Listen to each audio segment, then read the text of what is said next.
You're listening to American Grit, America's raw and uncensored podcast. My name's Tim Jensen. I'm a Marine Corps veteran, entrepreneur, and co-owner of Grunt Style Apparel. And we're here to talk about all the bullshit mainstream media won't touch with a stick by sharing information that directly impacts our community, our well-being, and our destiny as Americans. Well, hello, Grunt Style. We're here today with a special group of my favorite friends to have a very unique conversation, right? This is the first time we've ever done anything like this within the company. This is groundbreaking, and it really is going to put a focus on a conversation that's happening within the veteran community and active duty military that I believe is absolutely important, right? We have to change. We have a responsibility as a company.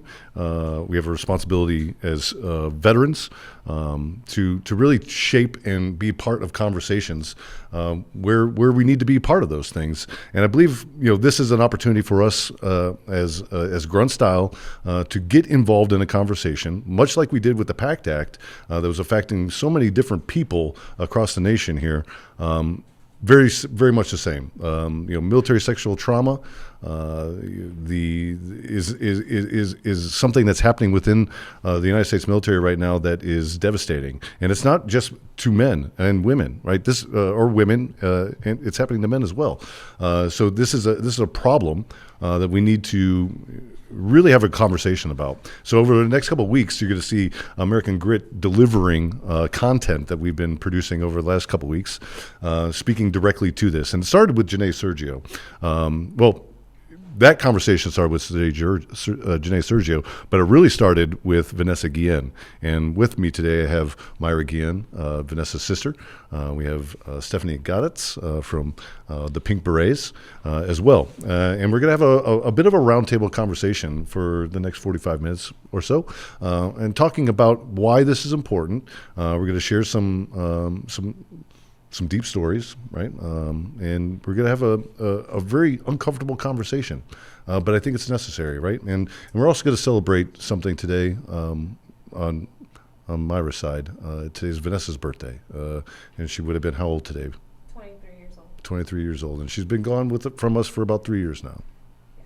So, and if you guys have not heard of the Vanessa Guillen story, you're going to hear it today. So I'm only going to be participating in this. I'm not going to be leading it. My friend Janae Sergio is going to be leading this conversation. So I'm going to hand it over to her and tell us a little bit about yourself, and we'll go around the table and learn about everybody here, and then we'll get in some really good questions. Awesome. Thank you, Tim. Thank you for allowing us to share our story, our experience, and really just to help educate on your platform. We appreciate that. My name is Janae Sergio. I'm best-selling author of Perfectly Flawed book. In my book, I share my story of going from homeless to hero, my own hero. I had to be at 16 years old when my mom dropped me off at a homeless shelter. I had to hurry up and step up and be my own hero. I realized nobody was coming to save me. And in order for me to avoid attempts to lure me into sex trafficking as well as drug addiction, I was really going to have to step in and make decisions that aligned with what I didn't want, which was to be lured into those types of situations. At 18 years old, I joined the Navy from a homeless shelter. And I was so excited. I thought, I'm finally gaining a family. And I go into boot camp, and the first thing I learn is really that you got to rely on, the men and women to the right and left of you, and they're going to protect you, and you're in this new safe space. And so, I had my guard up for so long in life that I finally decided to go ahead and let my guard down. And I really trusted the people around me because that's what I was taught to do in boot camp. And I'll get into how that impacted me and how it impacts the M.S.T. Community in the future in a little while. But I let my guard down, and within 6 months, I ended up actually being sexually assaulted while I was on a Navy-sponsored MWR trip. In that moment, when I was sexually assaulted, in the moment, I kicked the person off of me. I screamed for help. I asked for my superior, who was chaperoning the trip, to come in the room and to call the police. So he comes in the room and he essentially silences me. He says, if we report this, if we call the police, everybody here is going to go get in trouble because you guys were drinking and you're going to be back on the streets where you came from. Of course, I didn't want that. So I stayed quiet. And it took about a year for them to finally take this person to court martial. Fast forward, somebody went and reported him on my behalf.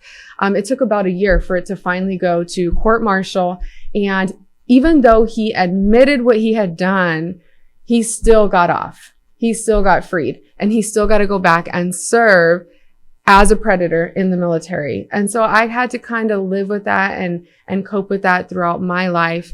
And I was able, like, again, though, with the hero mindset and not becoming a victim to the situation, I just continued to succeed in spite of what had happened to me. And that was held against me at court martial. But, they said, if you're doing so well, then this must not have hurt you that bad, is what they said to me as I was sitting on the stand in court martial testifying on my own behalf.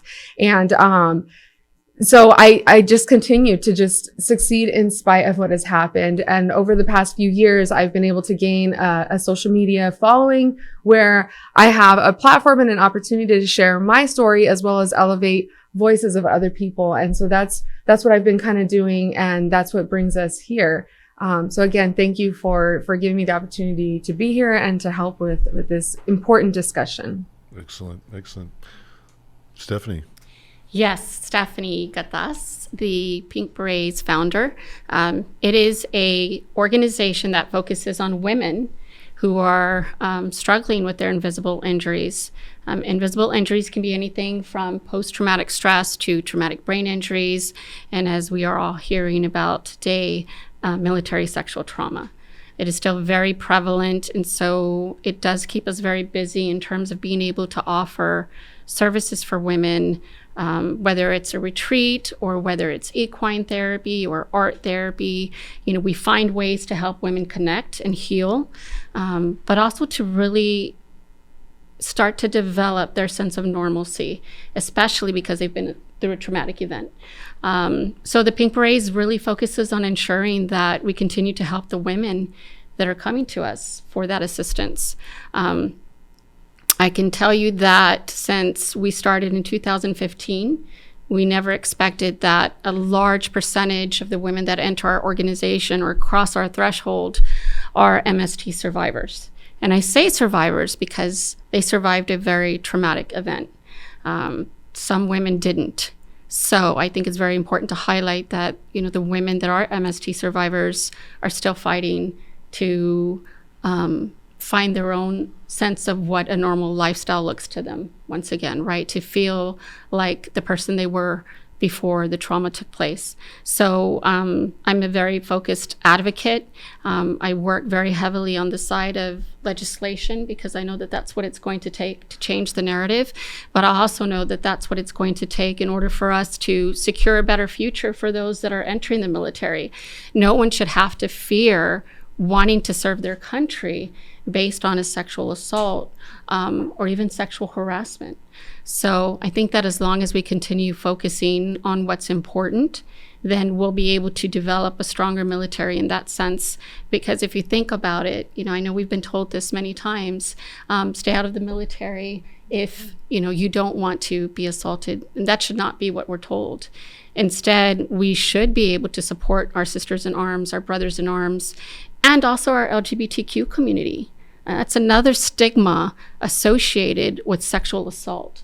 And so for us, we're really trying to change the status quo. We're really trying to change what those norms look like because it's not the norms anymore. Traditionally, your military was composed of men, and they're still the highest serving percentage. However, the percentage of people entering the military are your women, right? It's growing at a rapid rate, and also your LGBT community. So for us, I think that there's just still a lot of work to be done. I am a United States Navy veteran as well, so it's nice to be sitting next to you, knowing that we are in this fight together, but also knowing that we're part of that change that's taking place, and it's positive change. But there's always going to be some level of resistance when you're trying to change a narrative that has been instilled for the last 50 years. So when we talk about sexual assault, this is not new, folks. We are talking about sexual assault taking place for the last 50 years. That's problematic. So if the conversation doesn't happen now, especially in this type of platform, how else can we have that conversation? Right. So extremely honored to be here. Well, thank you, Stephanie. Mayra. Hi, Tim. Thank you for having me here today, along with these very brave women. I feel honored to be here, and not only on behalf of my dear sister, which I want to wish a happy birthday to. This is her 3rd birthday in heaven. So it's been so unreal this whole time, but we've been fighting nonstop. I am her older sister. A lot of people would confuse us back then and say that I was the younger one. I don't know why, but yeah, it's been so hard, but it's an honor to be here today. Thank you. Absolutely. And you and I met, so a little time ago, maybe 2 years ago, when this old burn pit toxic exposure conversation. Rosie Torres, a mutual friend of ours, incredible lady, But I wasn't unfamiliar to the situation, right? I think here at Grunt Style, we're pretty in tune to all things that's happening within the active duty and veteran community. And when the situation of your sister's murder had occurred, it really struck deep for us. We were having conversations with our audiences through our live platforms. We were even going to get involved and start billboarding around Fort Hood, which has an egregious record of murder, missing people, M.S.T. I think the number is well over 150 people missing and murdered over the last 4 years of that in just recent time. So that's a problem, right? And to hear the gruesomeness in which of this particular crime that happened to your sister, it is beyond reproach. That this should not have been happening anywhere in the United States of America, let alone the United States of America's military, right? Could you share a little bit of what that story was like, what she was experiencing? I know it is a very emotional subject, but I think it's important that we talk about it and exactly what happened. Right. So she signed up right away to the Army. As soon as she graduated high school, she spent 3 days with us at home and shipped. I still remember that day like it was yesterday. We cried so much because we were always so used to being together. And she was the one who took the step and said, I'm leaving not only to help my parents, but to serve my country and just to try to do as many productive, positive things as she could for her own career.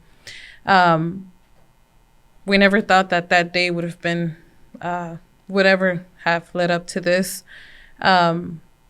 She enjoyed her service, her training, boot camp, and sure enough, she got stationed in Texas, Fort Hood. And we were initially very happy because she was going to be so close to home. We live in Houston, so it was about a 3-hour drive. So we got, to be close again after a couple months. Her demeanor did start changing as soon as she was stationed in Fort Hood. She never really wanted to speak about what was going on. We had no idea that the military had such a dark background. When you think military, you think honor, service, you're proud of your loved one. They took an oath, they decided to serve, and not everyone has the bravery it takes to do that. You basically give your life away to this country. So it was such an honor because we come from an immigrant family, and Vanessa was the one who put her foot down and said, I'm doing this for my parents, I'm doing this for my family. And the way that we got treated is just unimaginable. She was always a very happy person. She enjoyed running track. She enjoyed anything that had to do with sports, outdoors. That was her. So the military, she's like, I'm going to go do that. That's my calling. End of story. My mom was so against it. My dad was like proud, happy. It all leads up to her being sexually harassed in the military, which we had no idea of until the year 2020. And unfortunately, by that time, it was too late. I know I started seeing the first signs when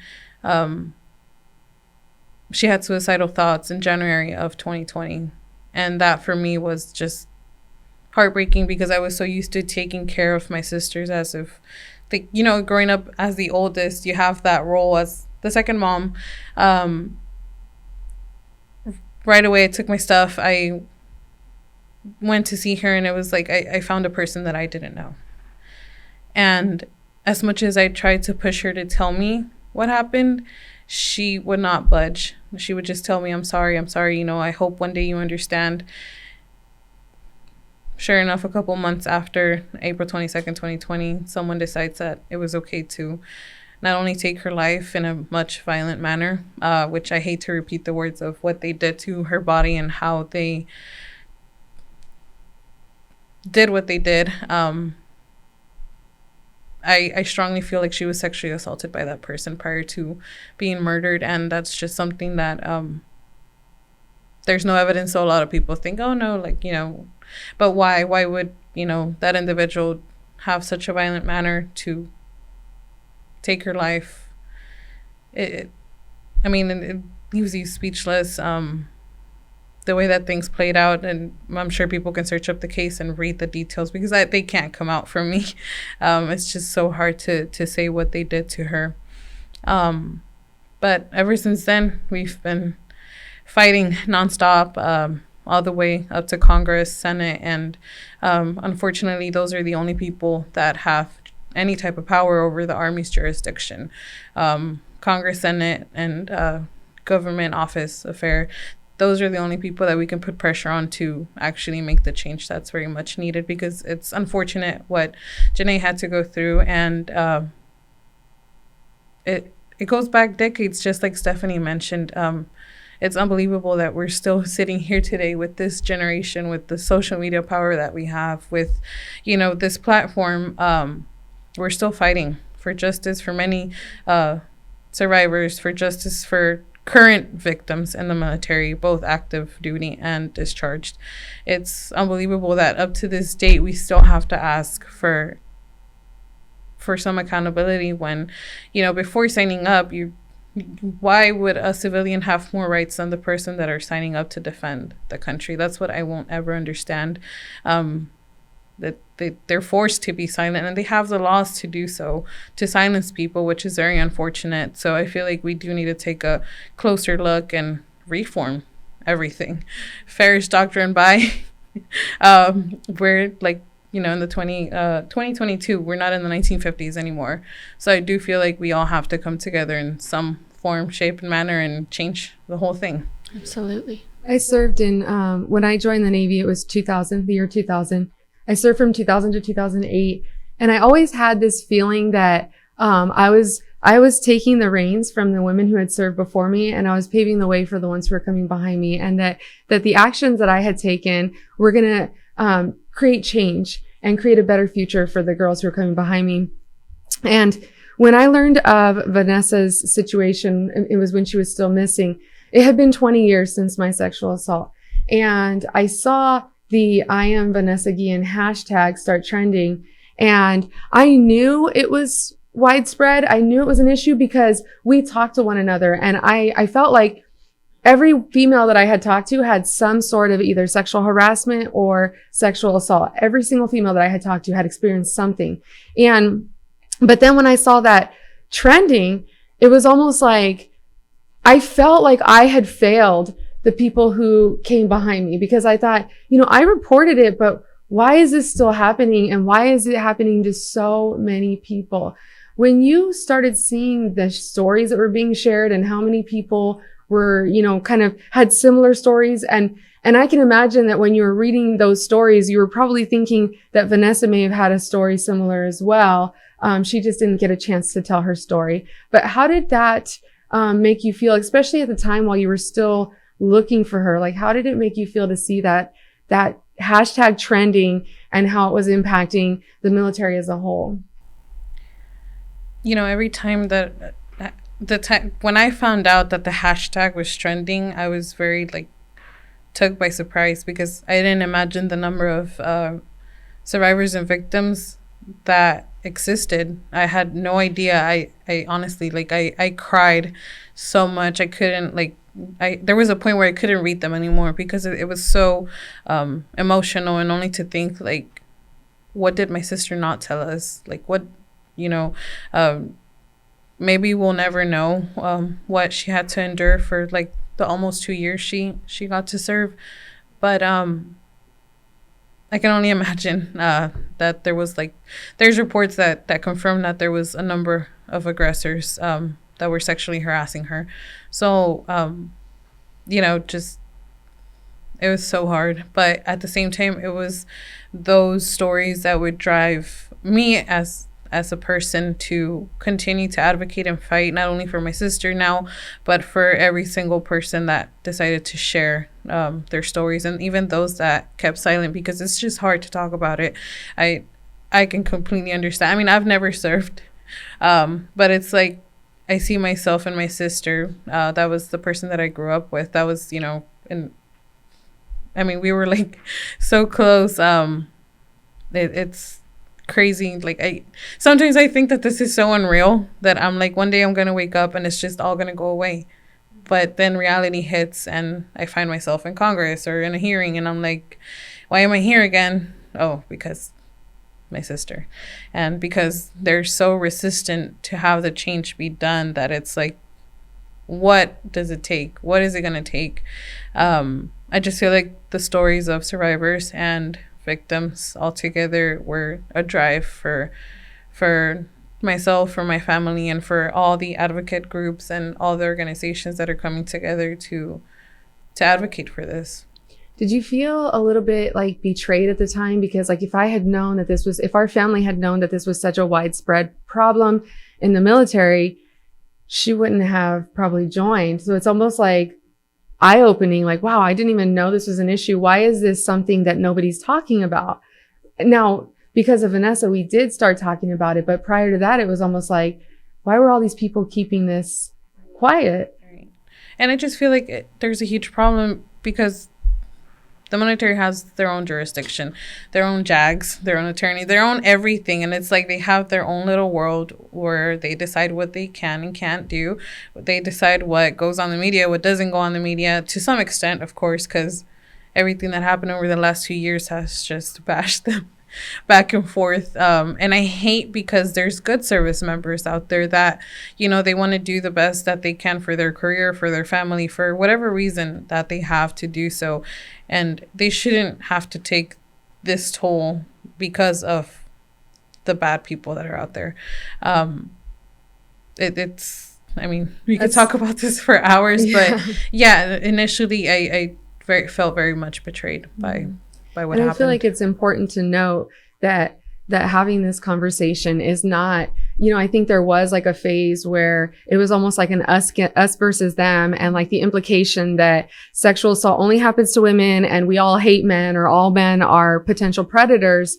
But what we do when we have a conversation in that way is we isolate one another, and then we're essentially just preaching at like-minded people, or people who are going through similar things. And so I want to make sure that I point out to everyone that the intent of this conversation is not an us versus them, but it's really so that we can all open up this conversation. And for those who haven't experienced it, or for those who are feeling like a slightly bit of defensiveness in hearing it, I ask that you kind of open up your mind a little bit and maybe listen and think, is there a reason why I'm feeling this defensiveness? And is there maybe something that has happened in my life that I'm a little bit concerned about or on the edge about? And I'll get in a little bit later to the gray areas with consent and why I want to kind of talk about that. But this conversation, and we need to really start moving forward and having a conversation that is inclusive of all people, because we need all people to change. In order for change to happen, we need everyone to be included in the conversation and transparent and feel safe sharing their perspective. I wanted to ask, when one thing that I notice is that when a victim speaks out, or when there's a situation with a victim, there's like kind of a silencing tactic. And typically that tactic is, well, let's wait for all the facts and then we'll talk about it. And I think especially in Vanessa's case, while she was missing, it was kind of like, everybody sit back, everybody wait, let us do our investigation, and then we'll put out the information. Your family was like, no, we are not going to allow that. We're going to fight for her.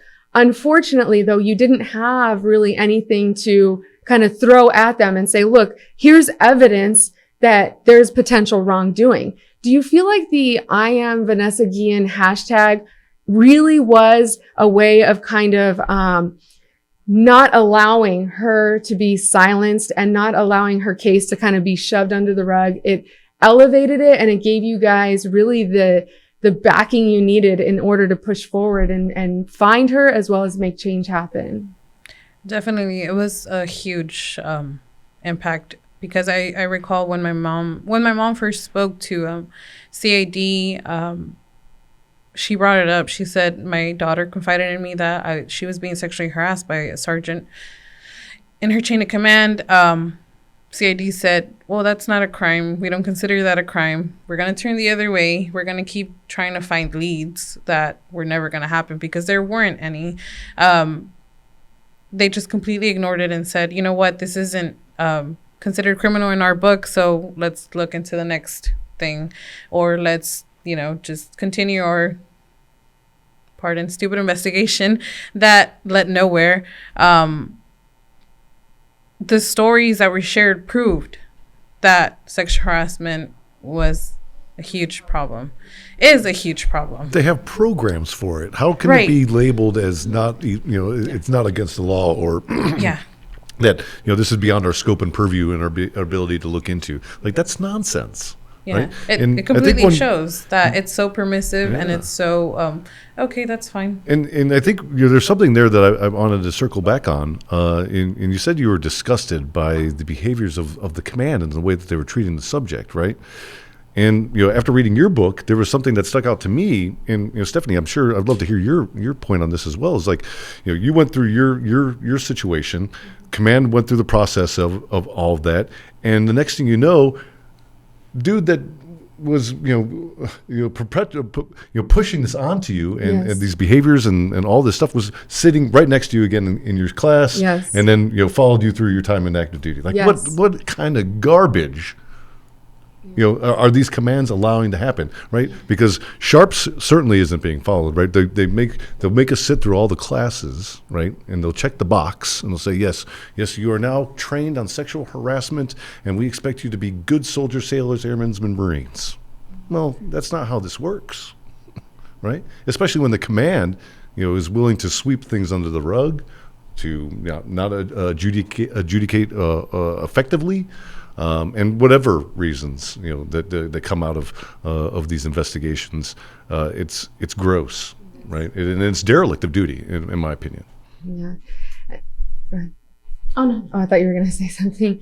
I noticed also during Vanessa's case, after she was found, and I hope let me know if this is too hard to hear, because one of the tactics that is used to kind of not address these situations is let's wait for the facts, and that kind of buys time for some victim blaming, and then what happens is, because they start to victim blame, everybody that's making noise starts to back down a little bit, right? Because they don't want to be aligned with whatever it is that they're being victim blamed for.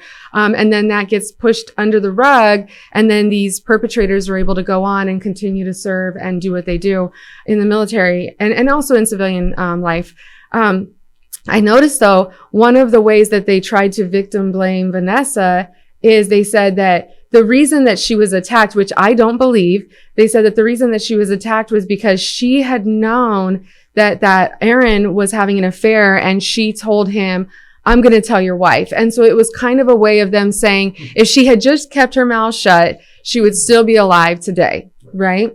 And so when we hear of these cases, and let me know if I'm wrong, and especially Stephanie, if you can kind of weigh in on this, my thought is, rather than have that mindset of let's wait for all the facts, and I understand, innocent until proven guilty, and we don't want to push people into that situation. But when we get into the let's wait for all of the facts type of scenario, my perspective is make more noise.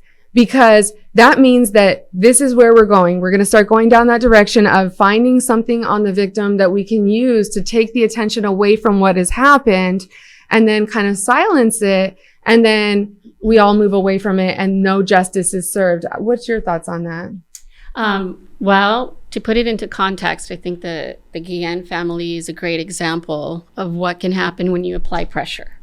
And I think we talked about this very recently where we said, had it not been for the Guillen family, we would not have seen such a huge outcry across the country, whether it was through a hashtag, whether it was going to Washington, whether it was coming out on TV, whatever it was, it took a family who was hell-bent on ensuring that somebody was going to give them answers, right? I mean, God forbid anything happened to me, but if it did, I would definitely want my family to be as active and to consistently push back, because people are afraid to push back when it comes to leaders in the military or to an institution as powerful as the military. So for your family to come forward, and then a family too that is a family of immigrants, is that correct? I mean, if this country is not founded on the basis of that kind of power behind what a family who gave their loved one to the United States of America and said, thank you for everything that we've been allowed to build in this country. Our daughter is serving the United States of America. Our daughter is serving and defending, and this is what we gave back to the family. But what I think is incredible is that no matter how many times they ran in the opposite direction of you, you all consistently came forward and said, no, there's more. I want answers. Where's my daughter? Find my daughter now, right? And not that that's the way you said it. I'm just playing it over in my mind, imagining it. But what that did was create this conversation that was a stigma in society, in our communities, in the military, where if you mentioned sexual assault or sexual harassment, it was something that was swept under the rug, or it was something that was not taken as seriously. When we look at the numbers of the Department of Defense, we are still in a place where there is no movement. And data shows, data doesn't lie. The data shows that there is an increase. I don't know if that applies to people now feeling comfortable and sharing their voice or telling their stories or saying, you know what, I don't want to end up like some of these missing soldiers. I don't want to end up like some of these women that have either been killed or men that have committed suicide. Any of those factors that play into these decisions, people are now speaking up more than ever. And we really have to lend credit to a family that would stop at nothing until they learned what happened with their daughter. Absolutely. And that's important. And you make a great point there. I served in the United States Marine Corps. When I was, I think I shared this story with you guys earlier today. Was, in our workups before our deployment, there was a rape in my battalion, a male raping another male, right? And that's a real thing. This is not just male on female. This is male on male. This is a problem, right? And it is a national security problem. It is a cultural problem. It's something that we all need to be thinking about when we're putting our children into the military, right? I just put my youngest son. Well, I didn't put him in there. He chose of his own volition. But my son is now serving in the Navy. My daughter wants to join the military as well. And I'm thinking to myself, of all the other things that the world is we're currently experiencing, right? War, the economy, all that stuff. None of that means anything to me when I'm thinking about my children going in the military. I'm thinking about my children getting raped, right? And they're going to serve their country. What the fuck are we doing? Mm-hmm. Right. I'd say that sexual assault is a silent weapon of war. It's I talk to people who have gone overseas and they've been sexually assaulted while they're deployed, and they're afraid to speak up. So they have to just stay there and serve alongside the person who assaulted them, living in fear while they're supposed to be defending our country. 2004, Camp Liberty, Iraq, right? There was a major that was running a prostitution ring among all the officers in Camp Liberty. And it was not by people wanting to get involved in it, right? It was a major expressing his rank over the people in his control and turning them into prostitutes in a combat war zone. Like, this is real. This is happening. People like your sister are getting killed, right? We just saw another gal in Germany dead, right? We've seen, and then you got a whole other conversation about our veteran community, right? Where the males and the females of our veteran community are, domestic assaults, and there was just one just recently. Takara Glenn. And what's really sad about Takara's situation is that she was with an NCIS agent when it happened. And her husband, she had already filed a complaint with the Navy about domestic abuse in her relationship. Her husband was a Navy chief. He was a recruiter. And she had already filed a complaint. NCIS was sitting there with her. They knew that he was a threat. When he walked in, they allowed him to walk in. They allowed him to walk in the room because they thought he's just a friendly guy, knowing that they're sitting there with the woman who has a protection order. She has her baby in her hands, and he stands over her and he shoots her multiple times in the head in front of this NCIS agent. And he gets outside of the house, and then they kill him. Yeah.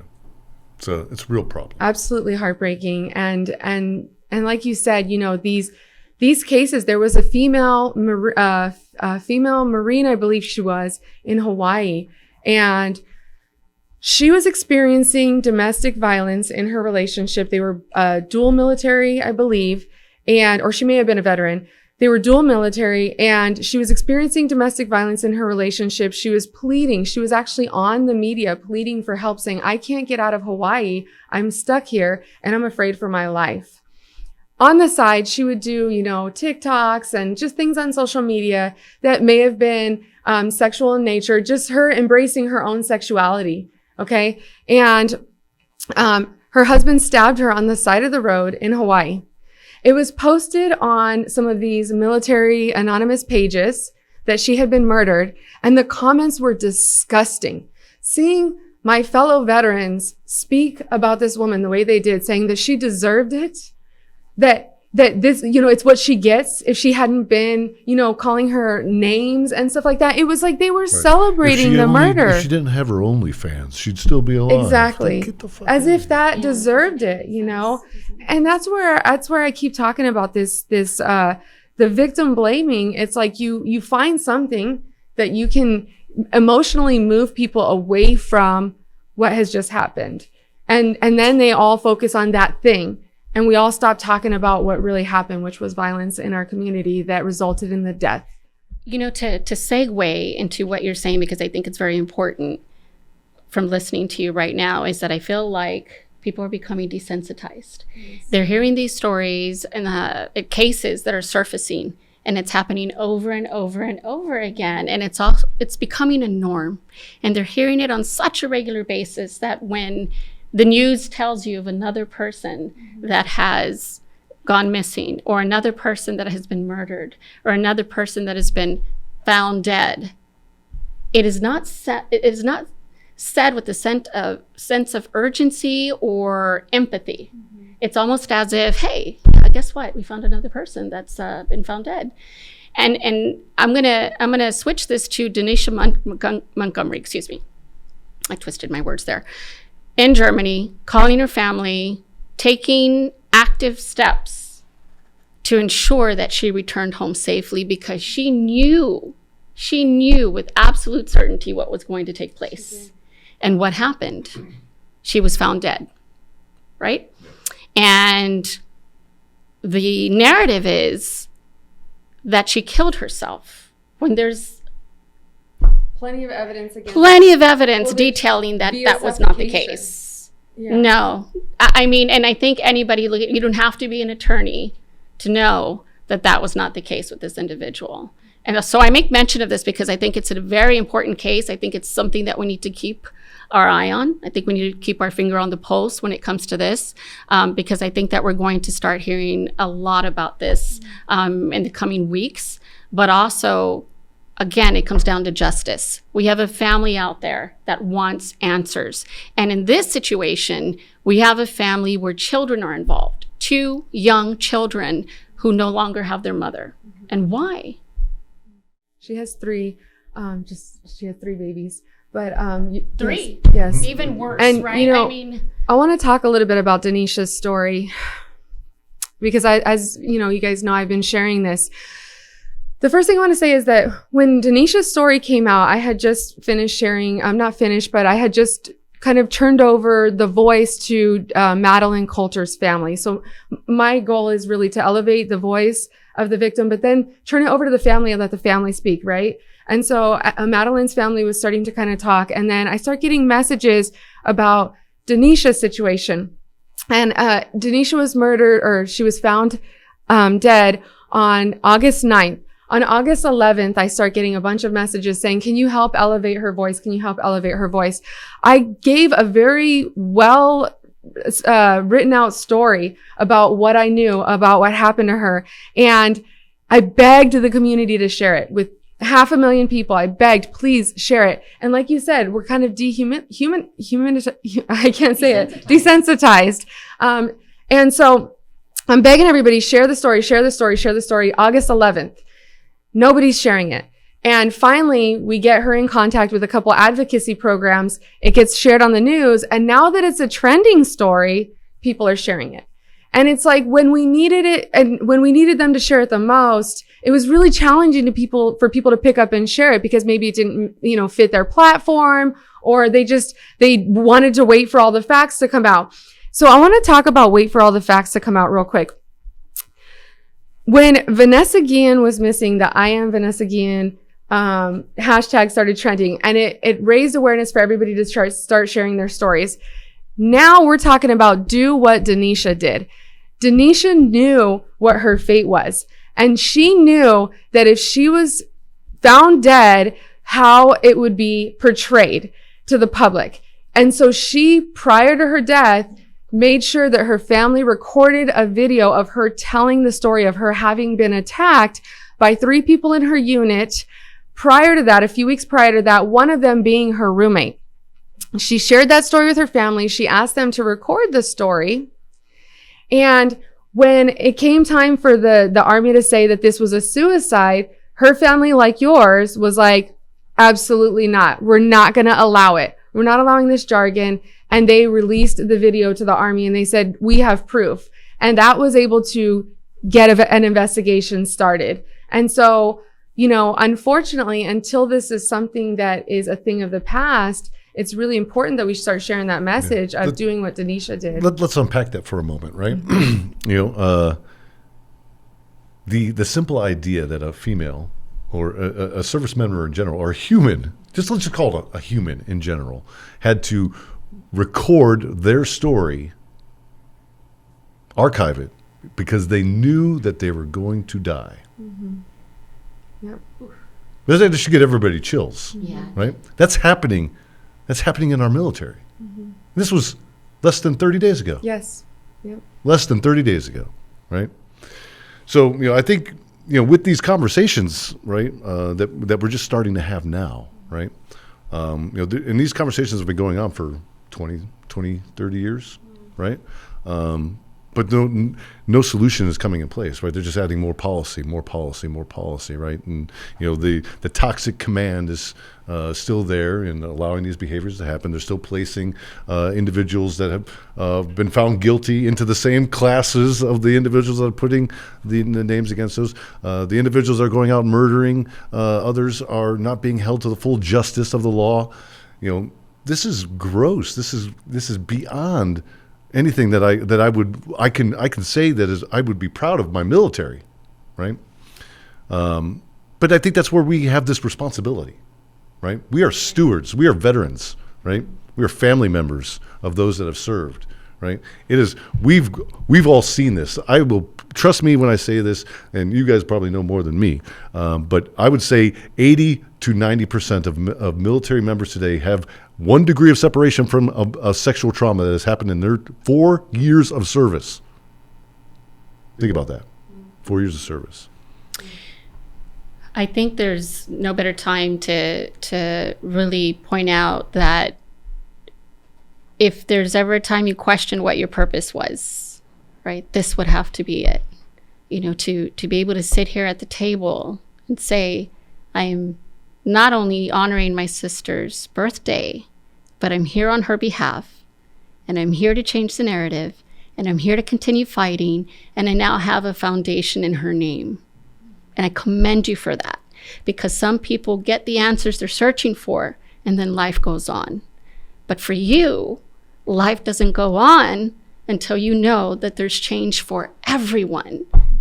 And I think that's incredible. And I have to make mention of that, because for me, not that my opinion's always supposed to matter, but for me, I think it's very important to identify your purpose in all of this. I know what my purpose is, and that's to continue to lend my voice to these topics, you know, to these situations, because I know that I'm not one to stay quiet, and I'm also one that will get as loud as possible. And I know that that's your purpose as well, because you're using platforms to change the way that people are viewing this. And now for you to bring people to the table, right, to talk about this is huge, but to also mention that it's happening to men in a way that people aren't really lending attention to. So I have to make mention of that all of this comes down to purpose, and that we're all here for a reason, and that if this wasn't important, and if it wasn't an epidemic, we would not be sitting here having such an important discussion on such a big platform. I think it's one of the things we talked about last night. So last night we watched the VIP. By the way, Grunt Style showed up at the VIP viewing of the I Am Vanessa Guillen documentary, which is an amazing documentary. And Grunt Style took up the entire front couple rows. We love that they were there. And there was some conversations that happened after that were really interesting and a little bit eye-opening. So some of the conversations that we had were kind of talking about, you know, of course, like a lot of the women were standing around, and we had a few of the men standing around. And the question was, why are some of the men afraid to speak up on our behalf? Like, what, you know, we're begging, hey, help us speak up. Because like you said, this isn't just a women's problem. There's men that are affected by it. There's the LGBTQ community that's affected by it. But I started to think a little bit about, and I had a bit of an epiphany on it, is just that the term or the definition of consent has been kind of gray over the years, and it's evolved a little bit over the past few years, especially after this conversation of us being able to share our stories really opened up, and there was kind of some arguing over what consent really is. And so I started to, we had like two groups of people that kind of had a little bit of an eye-opening, and it was on you know, on one hand, for the men who are afraid to speak up, is there a possibility that, you know, you're kind of thinking maybe now that the definition of consent has evolved, has there been a time in my life where a relation that I had wasn't fully consensual? You know, were we both drinking and I wasn't able to guarantee that that was a fully consensual situation? And so if I speak up, is there someone out there who might say, well, you know, this happened to me, you did it, so how dare you?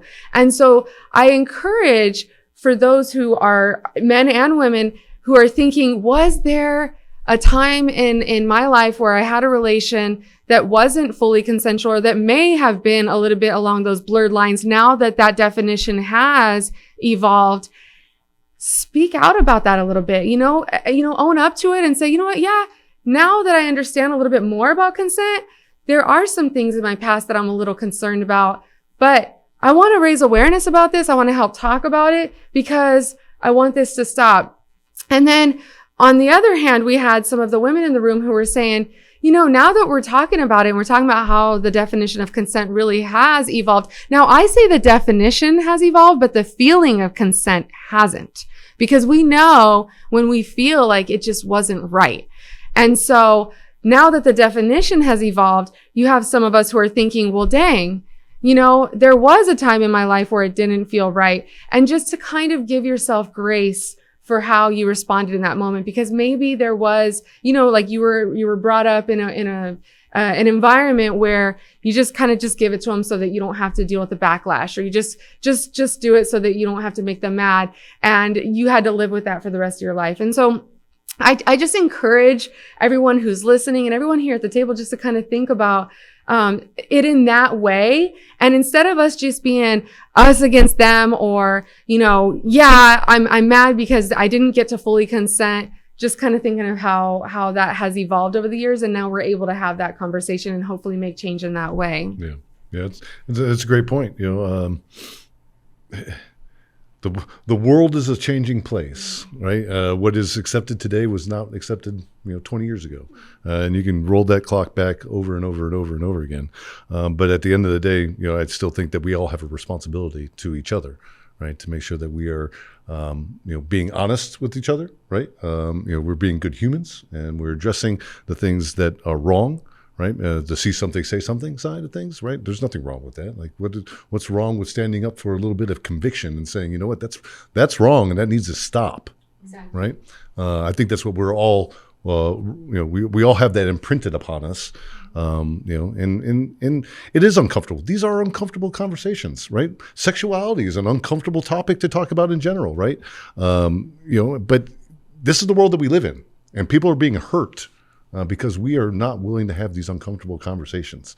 And I tell you that one thing I love about Grunt Style is that Grunt Style is always willing to get into the uncomfortable side of things, right? Because, combat, as I understand, is an uncomfortable place. But those that, understand that thrive in those environments and bring the message forward, right? And they bring what the intent is always across the line, and that's what I think that this project is about, is bringing the uncomfortableness of these conversations to the forefront, making people have these conversations, having those conversations when you're sitting around the table with your family, with your friends, right? And I'm just honored that we at Grunt Style have the opportunity to be involved in these conversations and use this platform that we've built over the years, for many, many great things. Right? We are a business, we are a private institution, and we do focus on making money. But at the end of the day, what we are really here to do is make an imprint and an impact on people's lives, and the product and the company and the incredible people that are a part of this fuel that ability to make that happen. And that allows us to have these conversations with incredible people like yourself that have survived so much. And I'm honored to be in your presence. And I think I look forward to the conversations that this is going to spark, both internally within our company here, and then nationwide, as we continue to push this content out and have these uncomfortable conversations. Right. Thank you. Because this will defend. That's right. Yes. That's right. And that's a good ending. So there's that uncomfortable ending there, but man, ladies, I want to say thank you, for your bravery in coming up here and having this conversation and starting it. So Mayra, we've covered a lot of things today. How can people get involved? Well, there's definitely a lot more work to do. Both in advocacy and on the Hill with lawmakers in order to get this change to be fully implemented. I've founded the foundation in honor of my sister. It's called the Vanessa Guillen Foundation. You can visit it at IamVanessaGuillenFoundation.com. Of course, donating, supporting, raising awareness on social media. And I'm also very excited and happy to announce that we've been able to partner with Netflix, and there will be a documentary November 17th, I Am Vanessa Guillen, and it shows all the back work that we've done over the last 2 years. And of course, this is going to bring this to another level. So I feel like it's a time to come together and, keep fighting, keep advocating, and asking for justice. Excellent. And Stephanie, if people want to learn more about the Pink Berets, they can visit us at thepinkberets.org. And we also have a documentary in honor of Vanessa Guillen, and it's called #IamVanessaGuillen. That documentary is currently screening. But again, you can contact us at the Pink Berets, and we would be happy to share that link with you. Fantastic. And finally, Janae, where can people find your book?